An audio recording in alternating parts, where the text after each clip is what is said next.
ناظرین، ایک عرصہ پہلے تک ایک صحابی درخت جس کی نسبت حضور نبی کریم صلی اللہ علیہ وآلہ وسلم سے ہے لوگوں کے علم میں تو تھا، لیکن اس درخت کی مخصوص جگہ یا محل وقوع کے بارے میں کسی کو کچھ خاص معلومات نہ تھی۔ یہ درخت اب مشرقی اردن میں صفا کے مقام پر وادی سیران میں دریافت ہوا ہے۔ اس معجزاتی درخت کو دور سے ہی پہچانا جا سکا ہے، کیونکہ کئی سو مربع کلومیٹر کے خشک اور صحرائی علاقے میں یہ واحد جاندار چیز آپ کو دیکھنے کو ملے گی۔ بقول اردن کے بادشاہ شاہ عبداللہ کے میں ہیلی کاپٹر میں صحرا کے اوپر سے گزر رہا تھا کہ میں نے نیچے ایک درخت کو دیکھا۔ اس صحرا میں نہ کوئی اور پودا تھا اور نہ ہی کوئی درخت، نہ ہی کھیت اور نہ ہی پانی۔ اس درخت کا اس صحرا میں تر و تازگی کے ساتھ موجود ہونا میرے لیے ایک واضح دلیل تھی کہ یہ درخت اپنی ذات میں ایک معجزہ ہے۔ اس درخت کو صحابی درخت کیوں کہا جاتا ہے، اس کی نبی کریم صلی اللہ علیہ وآلہ وسلم سے کیا نسبت ہے، اور اس درخت کے بارے میں تفصیلی معلومات جاننے کے لیے ویڈیو کو آخر تک ضرور دیں۔ ناظرین، اس درخت کو صحابی درخت اس وجہ سے کہا جاتا ہے کہ 1400 سال سے زیادہ عرصہ گزرنے کے باوجود یہ درخت وہ واحد جاندار چیز ہے کہ جسے نبی کریم صلی اللہ علیہ وآلہ وسلم کی زیارت کا شرف حاصل ہوا۔ یہ بات سائنسی اعتبار سے بھی درست ہے کہ پودے درخت بھی جاندار ہوتے ہیں، اس لیے اس درخت کو صحابی درخت کہا جاتا ہے۔ اس درخت کی نبی کریم صلی اللہ علیہ وآلہ وسلم سے نسبت کا واقعہ کچھ اس طرح ہے کہ نبی کریم صلی اللہ علیہ وآلہ وسلم چھوٹی عمر میں تھے۔ کچھ روایات میں آپ کی عمر 12 سال لکھی گئی، کچھ دیگر روایات میں آپ کی عمر مبارک 9 سال بتائی گئی۔ آپ صلی اللہ علیہ وآلہ وسلم کے چچا جناب ابو طالب نے تجارتی مقاصد کی خاطر شام کی طرف سفر کرنے کا ارادہ کیا۔ اہل قریش ان زمانوں میں سال میں 2 تجارتی سفر کیا کرتے تھے، ایک سفر گرمیوں میں شام کی طرف کیا جاتا اور دوسرا تجارتی سفر سردیوں میں یمن کی جانب کیا جاتا۔ قرآن مجید میں اللہ تعالیٰ نے قریش کے جن سفروں کے بارے میں اشارہ فرمایا تھا وہ یہی ہیں۔ حضرت ابو طالب خود بھی تجارت سے وابستہ تھے، چنانچہ انہوں نے قریش کے دیگر لوگوں کے ساتھ مل کر ایک تجارتی سفر کا منصوبہ بنایا۔ یہ گرمیوں کا موسم تھا اور منزل تھی شام کی سرزمین۔ نبی کریم صلی اللہ علیہ وآلہ وسلم اس وقت اپنے چچا جناب ابو طالب کی زیر کفالت تھے۔ کچھ روایات کے مطابق ابو طالب اس سفر میں اکیلے جانا چاہتے تھے، لیکن نبی کریم صلی اللہ علیہ وآلہ وسلم کے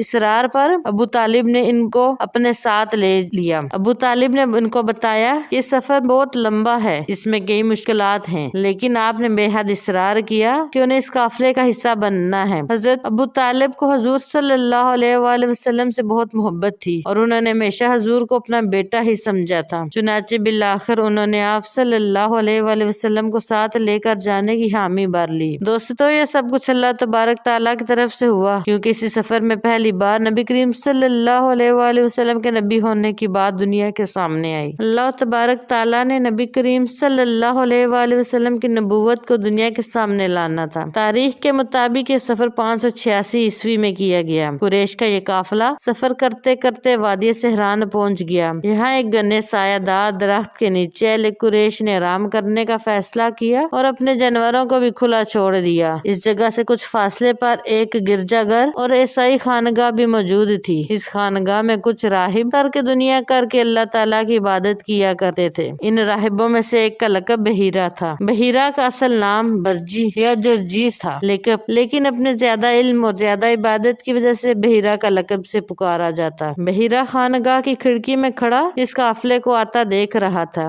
بحیرہ اس قافلے میں زیادہ دلچسپی نہ لیتا، لیکن جب اس نے دیکھا کہ قافلے کے کچھ لوگوں پر بادل کا ایک ٹکڑا سایہ کیے ہوئے ہے تو وہ تھوڑا حیران ہوا۔ گرمیوں کے موسم میں تپتی دھوپ میں جہاں جہاں یہ قافلہ ادھر ادھر ہو رہا تھا، بادل کا ٹکڑا ادھر ادھر جا رہا تھا۔ اب جب یہ قافلہ اس درخت کے نیچے سستانے کے لیے رکا تو بحیرہ نے دوسرے راہبوں کو کہا کہ اس قافلے کے لوگوں کو کھانے پر بلایا جائے۔ ایک روایات کے مطابق جب یہ قافلے والے اتر کر درخت کے سائے میں بیٹھنا شروع ہوئے تو نبی کریم صلی اللہ علیہ وآلہ وسلم نے انتظار فرمایا کہ پہلے بڑے بیٹھ جائیں، پھر آپ کہیں تشریف فرما ہوں گے۔ سایہ کم تھا اور جگہ بھی، لیکن پھر اس درخت کی شاخیں پھیلی اور آپ صلی اللہ علیہ وآلہ وسلم پر اپنا سایہ کر دیا۔ بحیرہ نے یہ معجزہ ہوتے ہوئے بھی اپنی آنکھوں سے دیکھا۔ اہل قریش حیران ہوئے کہ پہلے تو کبھی اس گرجا گھر کے راہبوں نے انہیں کسی بھی سفر کے دوران کھانے کی دعوت نہیں دی، تو اس دفعہ کیا خاص بات ہے؟ خیر، یہ لوگ کھانے کے لیے خانگاہ کے اندر چلے گئے۔ ایک روایت کے مطابق نبی کریم صلی اللہ علیہ وآلہ وسلم ان لوگوں کے ساتھ اندر تشریف لے گئے، جبکہ ایک اور روایت کے مطابق اہل قریش نے نبی کریم صلی اللہ علیہ وآلہ وسلم کو قافلے کے سامان اور جانوروں پر نظر رکھنے کے لیے پیچھے چھوڑ دیا۔ بحیرہ نے قریش کے ہر بندے کے آگے کھانا خود رکھا اور ان سب کا مشاہدہ کرنا شروع کر دیا۔ کہا جاتا ہے کہ بحیرہ اس خانگاہ میں قیام کا مقصد ہی آخری نبی کی تلاش تھی۔ وہ پرانی کتابوں تورات اور انجیل کا عالم تھا اور نبوت کی نشانیوں کے بارے میں جانتا تھا۔ بحیرہ کو اپنے سامنے بیٹھے مہمانوں میں کچھ خاص نظر نہ آیا، لیکن بادل اور درخت کی شاخوں والا معجزہ وہ دیکھ چکا تھا۔ چنانچہ اس نے قافلے والوں سے پوچھا، قافلے کا کوئی ایسا شخص تو نہیں جو یہاں موجود نہ ہو؟ ایک نے جواب دیا کہ نہیں، سبھی یہی موجود ہیں۔ لیکن پھر ایک دوسرا شخص بولا، محمد بن عبداللہ کو تو ہم پیچھے چھوڑ آئے ہیں، اور لات عزا کی قسم ہم پر لعنت ہو، اگر ہم لوگ تو کھانا کھا لیں اور عبداللہ بن عبد المطلب کا بیٹا بھوکا رہے۔ یہ کہہ کر وہ شخص گیا اور نبی کریم صلی اللہ علیہ وآلہ وسلم کو اپنے ساتھ اس خانگاہ میں لے آیا۔ نبی کریم صلی اللہ علیہ وآلہ وسلم نے جیسے ہی خانگاہ کے اندر قدم رکھا تو خانگاہ روشن ہو گئی اور اب بحیرہ کی تمام تر توجہ آپ پر ہوئی۔ نبی کریم صلی اللہ علیہ وآلہ وسلم کھانے پر تشریف فرما ہوئے تو بحیرہ آپ کے ساتھ بیٹھ گیا۔ اب بحیرہ کی توجہ کا مرکز آپ صلی اللہ علیہ وآلہ وسلم کی ذات اقدس تھی۔ اہل قریش نے کھانے کا آغاز لات اور عزا کے نام لے کر کیا، جبکہ آپ نے کھانے کا آغاز بسم اللہ سے کیا۔ اس کے بعد بحیرہ نے دیکھا اہل قریش بات بات پر لات اور عزا کی قسمیں کھا رہے تھے، جبکہ نبی کریم صلی اللہ علیہ وآلہ وسلم خاموش تھے۔ بحیرہ کو آپ صلی اللہ علیہ وآلہ وسلم کی ذات اقدس میں نبوت کے شواہد نظر آ رہے تھے، لیکن وہ پہلے آپ صلی اللہ علیہ وآلہ وسلم سے کچھ سوالات کرنا چاہتا تھا تاکہ اس بات کا یقین ہو جائے کہ بحیرہ نے نبی کریم صلی اللہ علیہ وآلہ وسلم نے کہا، میں تمہیں لات اور عزا کی قسم دیتا ہوں کہ جو میں پوچھوں گا اس کا صحیح صحیح جواب دینا۔ اس پر رسول اللہ صلی اللہ علیہ وآلہ وسلم نے فرمایا کہ میرے سامنے لات اور عزا کا نام مت لیں، مجھے جتنی شدید نفرت ان سے ہے کسی اور چیز سے نہیں۔ یہ بحیرہ کے لیے ایک اور مضبوط دلیل تھی کہ بت پرست معاشرے میں آنکھ کھولنے والے اس بچے کو بتوں سے کس قدر شدید نفرت ہے، جیسے حضرت ابراہیم علیہ السلام کو تھی۔ پھر بحیرہ نے حضور صلی اللہ علیہ وآلہ وسلم سے ان کی نیند اور خوابوں کے بارے میں کچھ سوالات کیے۔ بنیادی طور پر بحیرہ کو آخری نبی کی نشانیوں کا علم تھا اور وہ ان نشانیوں کو پورا کر رہا تھا۔ نبی کریم صلی اللہ علیہ وآلہ وسلم سے سوالات اور جوابات کا جب یہ سلسلہ ختم ہوا تو بحیرہ نے نبی کریم صلی اللہ علیہ وآلہ وسلم سے کہا کہ وہ اپنی پشت مبارک دکھائے۔ نبی کریم صلی اللہ علیہ وآلہ وسلم نے اس کی اجازت دے دی۔ بحیرہ نے نبی کریم صلی اللہ علیہ وآلہ وسلم کی پشت مبارک پر جب نبوت کی مہر دیکھی تو بحیرہ کا یقین کامل ہو گیا کہ آپ ہی آخری نبی ہیں۔ بحیرہ نے پھر ابو طالب سے پوچھا، یہ لڑکا رشتے میں آپ کا کیا لگتا ہے؟ اس پر انہوں نے جواب دیا، یہ میرا بیٹا ہے۔ یہ جواب سن کر بحیرہ تھوڑا کھٹکا۔ اس نے پھر پوچھا کہ یہ واقعی آپ کا بیٹا ہے؟ اس پر انہوں نے ایک بار پھر یہی جواب دیا، ہاں یہ میرا بیٹا ہے۔ اس پر بحیرہ نے کہا، یہ نہیں ہو سکتا، میرا علم یہ بتاتا ہے کہ اس لڑکے کے والدین حیات نہیں ہیں۔ حضرت ابو طالب نے کہا، ہاں یہ بات سچ ہے، اس لڑکے کے والد کا انتقال اس کی پیدائش سے قبل ہو گیا تھا اور کچھ سالوں بعد اس کی والدہ کا بھی انتقال ہو گیا اور یہ لڑکا رشتے میں میرا بھتیجا ہے۔ بحیرہ نے جب تمام تفصیلات سنی تو حضرت ابو طالب سے کہا، یہ لڑکا اللہ کے آخری نبی اور آخری رسول ہے، اس کا نام اور دیگر کی نشانیاں مقدس کتابوں میں درج ہیں۔ اس لڑکے کو واپس حجاز مقدس لے جاؤ، اگر رومی اور یہودیوں کو اس بارے میں علم ہو گیا تو اسے نقصان پہنچانے کی کوشش کریں گے۔ جب ابو طالب نے یہ سب کچھ سنا تو انہوں نے اپنا سفر منسوخ کر دیا اور واپس مکہ کی طرف لوٹ گئے۔ قریش کے باقی لوگوں نے بھی بحیرہ کی باتیں سنی، لیکن بدنصیبی کہ انہوں نے ان باتوں پر کوئی خاص توجہ نہ دی۔ محترم ناظرین، حضور صلی اللہ علیہ وآلہ وسلم اس صحابی درخت کے سائے تلے بہت زیادہ دیر نہ بیٹھے تھے، لیکن اللہ تبارک تعالیٰ نے پھر بھی اس درخت کو حضور صلی اللہ علیہ وآلہ وسلم کی نسبت عطا فرمائی اور اسے ایک معجزے کا رتبہ عطا کیا۔ اردن کی حکومت بڑی محنت کر کے اس تجارتی شاہراہ کے آثار بھی دریافت کر لیے ہیں، جس پر آج سے 1400 سال پہلے اہل قریش کے تجارتی قافلے شام کی طرف سفر کیا کرتے تھے۔ یہ شاہراہ اس صحابی درخت سے کچھ فاصلے پر موجود ہے۔ ناظرین، اس صحابی درخت اور نبی کریم صلی اللہ علیہ وآلہ وسلم کی عیسائی راہب بحیرہ سے ملاقات کی تمام تفصیلات اسلامی کتابوں میں درج ہیں۔ ہر سال بہت سارے مسلمان اس صحابی درخت کی زیارت کے لیے مشرقی اردن کا سفر کرتے ہیں۔ میری اللہ تبارک تعالیٰ سے دعا ہے کہ مجھ سمیت ہر مسلمان کو اس صحابی درخت کی زیارت کرنے کی توفیق عطا فرمائے، آمین یا رب العالمین۔